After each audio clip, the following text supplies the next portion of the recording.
저는 30살 그리고 3년간 연애해온 남자친구와 올가을 결혼을 준비하고 있었습니다.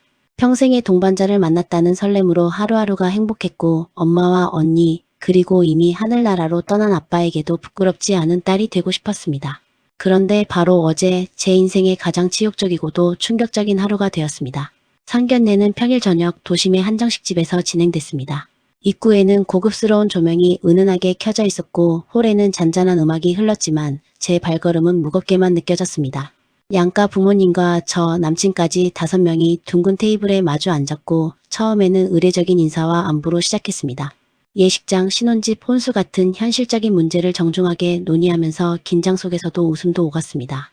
특히 예비 시아버지는 제 엄마에게 참 대단하시다. 남편 없이도 사업을 이렇게 이끌어 오시다니 정말 장하시다라며 칭찬을 아끼지 않으셨습니다. 저는 그 말이 너무 고마워 눈물이 날 뻔했습니다.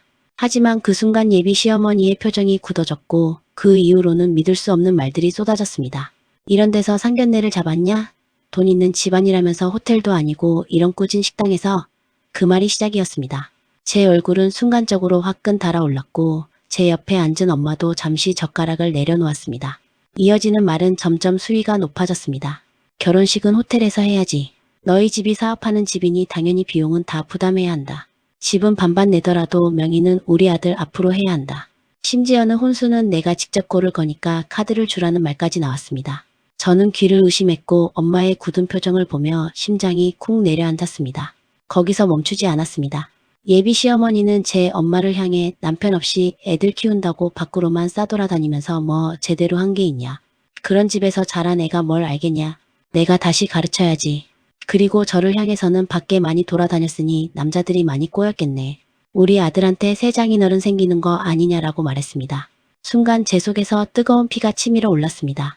곁에 앉은 엄마는 물잔만 연거푸 들이켰지만 손이 미세하게 떨리고 있었습니다. 저는 숨이 막혀 한 모금의 물도 넘기지 못했습니다. 결정적인 순간은 자리에 없는 언니까지 끌어들였을 때였습니다. 딸을 어떻게 혼자 외국에 보내냐? 몸 함부로 굴린 거 아니냐? 그 말이 떨어지자 엄마는 더 이상 참지 못했습니다. 얼굴이 울그락불그락해지더니 떨리는 목소리로 저희 딸이 마음에 안 드신다면 좋게 말씀하시지 남의 귀한 자식들 앞에서 그런 막말을 하시면 어떻게 합니까? 없는 사람까지 모욕하시면 안 되죠 라고 했습니다. 저는 그 순간 엄마가 너무 자랑스러우면서도 가슴이 찢어지는 듯 아팠습니다. 그러자 예비 시어머니는 마지막 일격을 날렸습니다. 저러니까 남편이 먼저 간 거지. 다 이유가 있어. 이 딸도 엄마 과부 팔자 닮아서 우리 아들 잡아먹으려니다. 그 말은 제 귀를 찢으며 가슴속 깊이 박혔습니다. 순간 공기가 얼어붙고 모두가 숨을 죽였습니다. 결국 엄마는 벌떡 일어나 예비 시어머니의 뺨을 내리쳤습니다. 짝 하는 소리가 식당 안에 울려 퍼졌고 주변 테이블의 시선이 한꺼번에 쏠렸습니다. 예비 시아버지와 남친이 황급히 말리며 수습하려 했지만 이미 모든 게 끝났습니다. 저는 엄마의 손을 꼭 잡고 곧장 자리를 박차고 나왔습니다. 집으로 돌아오는 길 차창 밖에 불빛은 흐릿했고 눈물이 뺨을 타고 흘러내렸습니다. 집에 도착하자마자 남친에게 전화가 왔습니다. 그는 다급히 변명하듯 말했습니다. 그래도 어떻게 사돈 될 사람 뺨을 때리냐. 내 엄마가 사과는 해야 한다. 저는 분노로 목이 타올라 소리쳤습니다.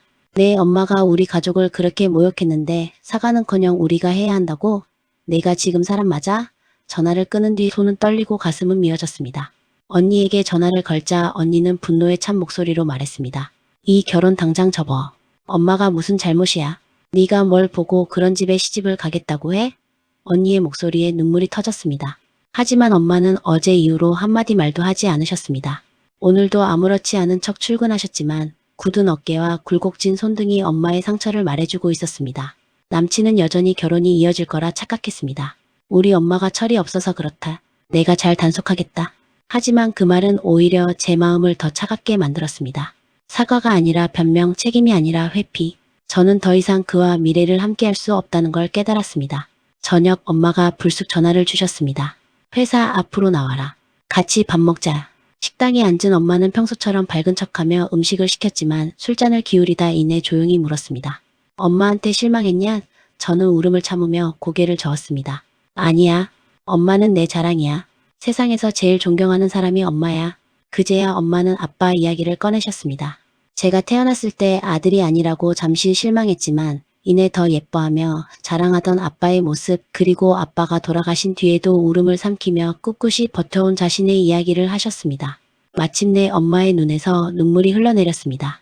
저는 태어나 처음 보는 엄마의 오열에 함께 울었습니다. 왜 이런 집에 시집을 가려 했을까?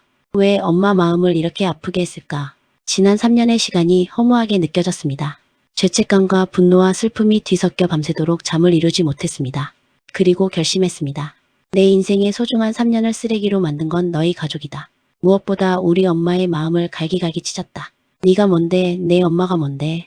다른 여자들 고생시키지 말고 평생 내 엄마랑만 살아라. 사실 엄마는 결혼 선물로 카페를 재개해주려 했습니다. 그런데 남친은 그 명의를 자기 이름으로 해달라 했고 엄마는 이미 계약서에 서명한 뒤 저에게 미안하다며 결혼 후 바꿔주겠다고 하셨습니다. 그 사실이 떠오르자 치밀어 오르는 분노에 손이 떨렸습니다.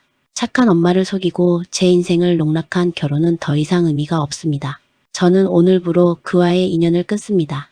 사랑했던 기억조차 이제는 증오로 바뀌고 있습니다. 어쩌면 이 선택은 하늘나라 아빠가 제게 주신 선물일지도 모릅니다. 진흙탕에서 빠져나와 다시 제 삶을 살라는 신호 말입니다. 이제는 당당히 말할 수 있습니다. 내 앞에서 사라져줘라.